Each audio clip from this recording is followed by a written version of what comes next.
दोस्तों squid game viral क्या हुई कि लोगों ने इसको रियल समझ लिया कि किसी आइलैंड पे ये गेम चल भी रही होगी और इसके अंदर इतना बिलीव किया कि इसके इनविटेशन कार्ड खरीदने लग गए, इसकी क्रिप्टो करेंसी के अंदर इन्वेस्ट करने लग गए, जो कि सबसे बड़ी भूल रही उन इन्वेस्टर्स की, क्योंकि ये एक दिन के अंदर $0.012 से सीधा ही $2800 पे चला गया। मैं तो $12 की बात कर रहा था जो कि कुछ घंटे थे,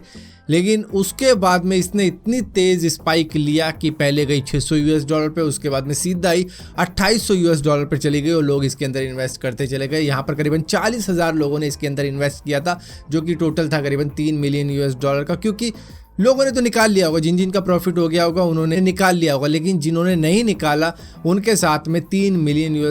का टोटल स्कैम हुआ है। जितने भी लोगों ने इसके अंदर $3 मिलियन लगा रखे थे, क्योंकि इसका क्रिएटर का कुछ पता नहीं है, प्रोजेक्ट का कुछ पता नहीं है, बस ऐसे ही एक टोकन था जिसके बाद में ये गायब हो गया, इसकी वेबसाइट भी गायब हो गई और इसकी वैल्यू अब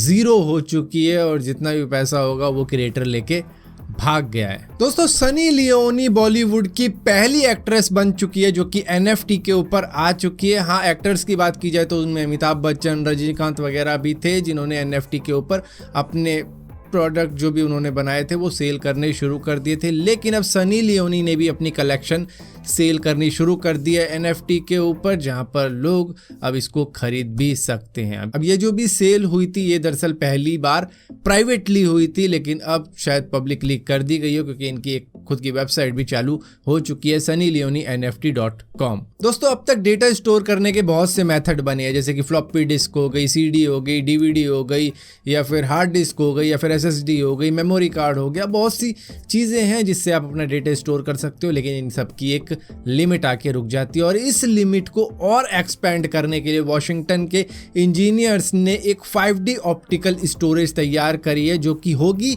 एक CD जितनी, लेकिन इसके अंदर 500 TB तक का डेटा स्टोर किया जा सकता है और इसका लाइफ स्पैन भी काफ़ी ज़्यादा लंबा होगा। मतलब कि जैसे CD घिस जाती है तो ख़राब हो जाती है, लेकिन ये ऐसे नहीं होगी, ये करीबन 13.8 बिलियन ईयर्स तक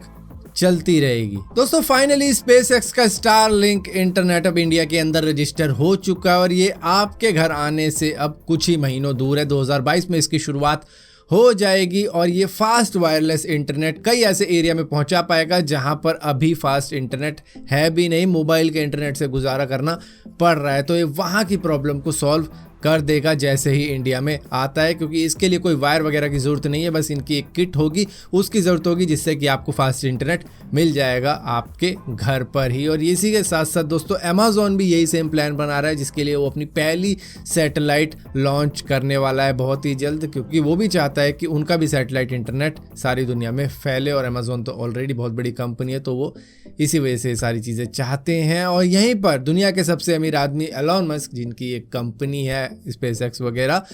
वो $6 बिलियन देने को तैयार हैं UN को, क्योंकि वो कहते रहते हैं ना, सालों से कह रहे हैं कि भैया दुनिया में कई जगह ऐसी है जहाँ पर लोग भूख की वजह से मर रहे हैं और सालों साल यही चलता आ रहा है, ये प्रॉब्लम सॉल्व नहीं हुई है। तो यहाँ पर एलन मस्क ने कहा है कि वो $6 बिलियन देंगे अगर UN एक प्रॉपर प्लान बताए कि वो इस तरीके से वर्ल्ड हंगर को सॉल्व कर सकते हैं। और अगर उनके पास प्लान नहीं है तो पैसा देने का कोई फ़ायदा भी नहीं है,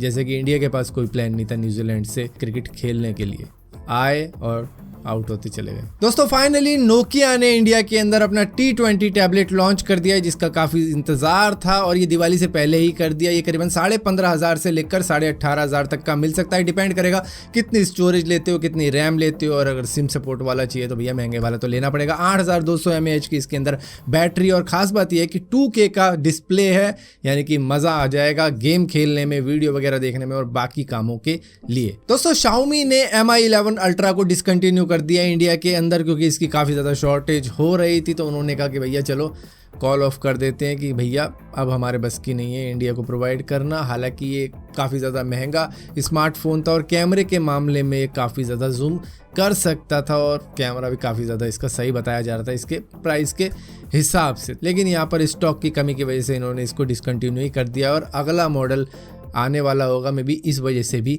किया होगा। और यहीं पर दोस्तों एप्पल जिस तरीके से कार के अंदर एयरबैग का फीचर होता है कि जैसे ही कार क्रैश होती है तो एयरबैग खुल जाते हैं, कई सारी कारों में होता है, हालांकि हर कार में नहीं होता, लेकिन अब कंपलसरी कर दिया गया ड्राइवर सीट के ऊपर हर एक कार के अंदर, चाहे कितने की भी आए। लेकिन अब एप्पल ने क्या किया, यही क्रैश डिटेक्शन फीचर अब अपने आईफोन के अंदर भी डालने का तय किया है कि जैसे ही कार क्रैश होएगी तो आईफोन में से कॉल चली जाएगी इमरजेंसी सर्विस को कि भैया यहाँ पे आ जाओ, यहाँ पर एक्सीडेंट हो चुका है। खैर बाहर की कंट्री के अंदर तो सही है, लेकिन इंडिया के अंदर मालूम नहीं, क्योंकि यहाँ पर चोर जब बिल्डिंग में घुसता है ना, पुलिस को कॉल करते रहो, वो तब भी आराम आराम से आती है कि पहले कुछ हो जाए फिर आएंगे। यहाँ पे हुआ था ना, तो क्या कहा था कि तुम चोर को पकड़ के थाने ले आओ ऐसे हुआ था। खैर एप्पल वॉच के अंदर भी यही फीचर वो डालने का सोच रहे हैं कि जैसे ही कार क्रैश होती है तो कॉल चली जाएगी पुलिस को। ऐसा करो, पेशेंट को सीधा थाने ले जाओ, फिर वहाँ से हॉस्पिटल ले जाना। सो फिलहाल के दोस्तों इस वीडियो के अंदर इतना ही था। अगर वीडियो आपको पसंद आती तो इस वीडियो को लाइक जरूर करना, शेयर जरूर करना, और इसी तरीके की और वीडियो देखने के लिए चैनल को सब्सक्राइब जरूर करना। सब्सक्राइब किया तो बेल का आइकॉन जरूर दबाना, वरना आपको मालूम नहीं चलेगा मैंने वीडियो डाली भी है।